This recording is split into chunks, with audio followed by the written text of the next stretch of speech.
এই জন্য হযরত সুফিয়ান সাউরি রাদিয়াল্লাহু তাআলা আনহু তিনি বলেছেন, পৃথিবীর মানুষগুলোকে অ্যালার্ট করেছেন, তিনি সচেতন করেছেন, বড় লোকের বেটা বড় লোকের বেটির সাথে সম্পর্ক করো না, এরাই হবে জাতির জন্য সবচেয়ে বড় ফিতনা।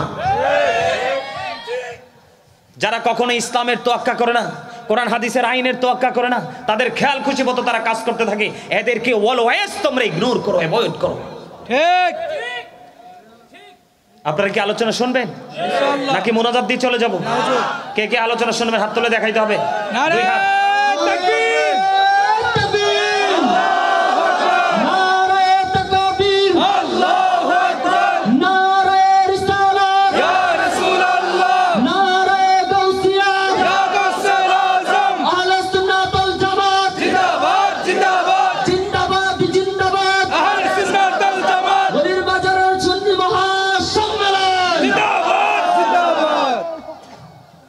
আলহামদুলিল্লাহ বলেন।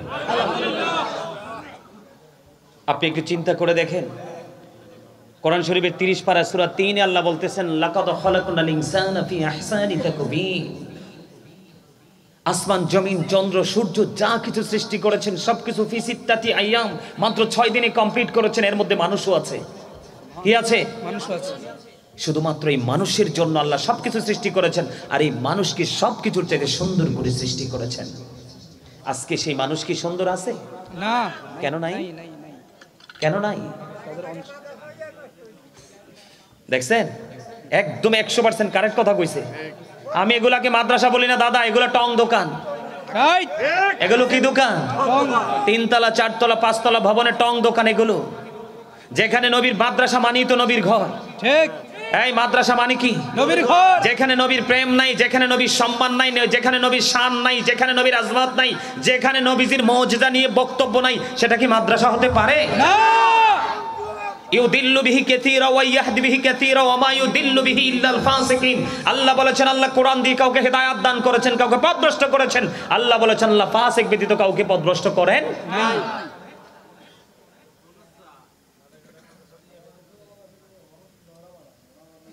আমার কথা কি খারাপ লাগে আপনাদের? কারণ আল হক মুররুন, হক কথা একটু তিতাই। বিভ্রান্তিতে আছে কারা? ফাসিকরা। ইমানদার বিভ্রান্তিতে নেই। মুমিন কখনো বিভ্রান্তি হতে পারে না। এটার প্রমাণ তো আমি নই, আল্লাহ। আল্লাহ বলেছেন, আল্লাযীনা আমানু, যারা ঈমান এনেছে, ওয়া কানু ইয়াত্তাকুন, এবং তাকওয়া অবলম্বন করেছে, লাহুমুল বুশরা, তাদের জন্য সুসংবাদ, ফিল হায়াতিদ দুনিয়া, দুনিয়ার জীবনে, ফিল আখিরা, এবং পরকালের জীবনে। সুবহানাল্লাহ। ঈমান আনার পরে যদি আপনি আল্লাহকে ভয় করতে পারেন, আল্লাহ তখনই বলেছেন আপনাকে সুসংবাদ দিয়েছেন দুনিয়াতেও আখিরাতেও। আপনি বাড়ি বানালে যান কোথায়?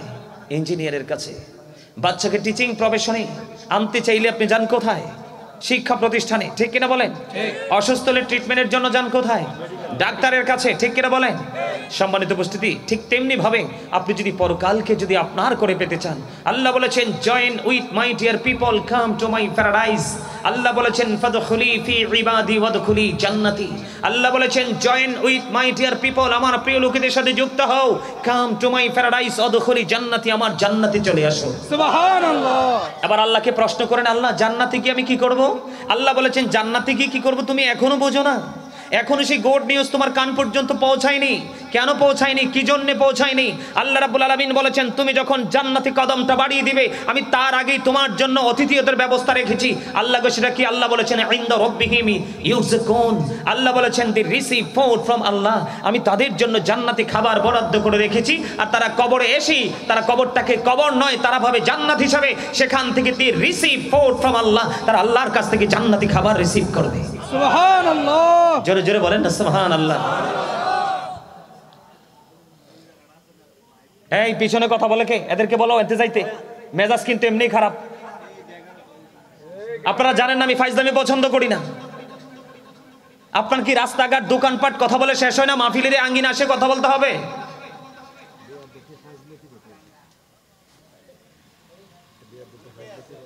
শোনেন, আমাদের গজব কেন জানেন? আজকে মসজিদ কোন, বাড়ি কোন, মাহফিল কোন, সব আমাদের কাছে একরকম হয়ে গেছে। জুমার দিন আজকে জুম্মাতে দেখলাম খুতবা চলতেছে, দেখছি 2-3 জন মিলে কথা বলতেছে। অথচ খুতবা চলাকালীন আপনি একজন আরেকজনকে চুপ করো শব্দটা ইউজ করতে পারবেন না। তাকে বরাদ, আপনি তাকে স্টপ করাতে হলে ইশারাই করতে হবে। খুতবাটা এতটা গুরুত্বপূর্ণ আপনারা জানেন। খুতবা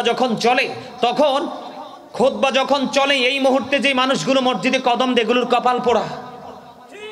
কেন কপাল পোড়া?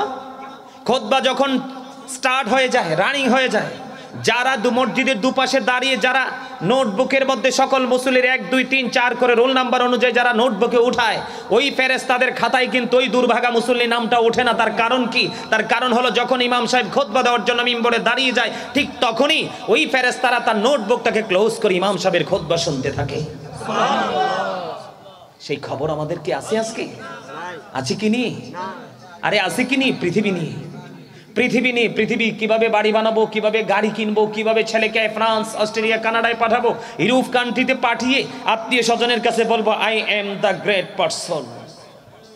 ঠিক ঠিক ঠিক কিনা বলেন? ঠিক মাই সন লিভিং ফ্রান্স। রাইট ঠিক কিনা বলেন? ঠিক অস্ট্রেলিয়া, আমেরিকা, লন্ডন, এখানে প্রাউড ফিল করার কিচ্ছু নাই। কারণ আপনি যদি আপনার সন্তানকে হক্কানি আলেম বানাতে পারেন, আল্লাহ রাসূলের প্রেমিক বানাতে পারেন, তাহলে আপনি প্রাউড ফিল করতে পারেন। কারণ আল্লাহ রাব্বুল আলামিন, আল্লাহ রাসূল জানিয়ে দিয়েছে, খাবো না ভাই, তুই খেয়ে ফেল। আমি চা খাই না, তো খেয়ে ফেলো, তুমি খাও না, খাও, তুমি খাও, আমি বলছি না।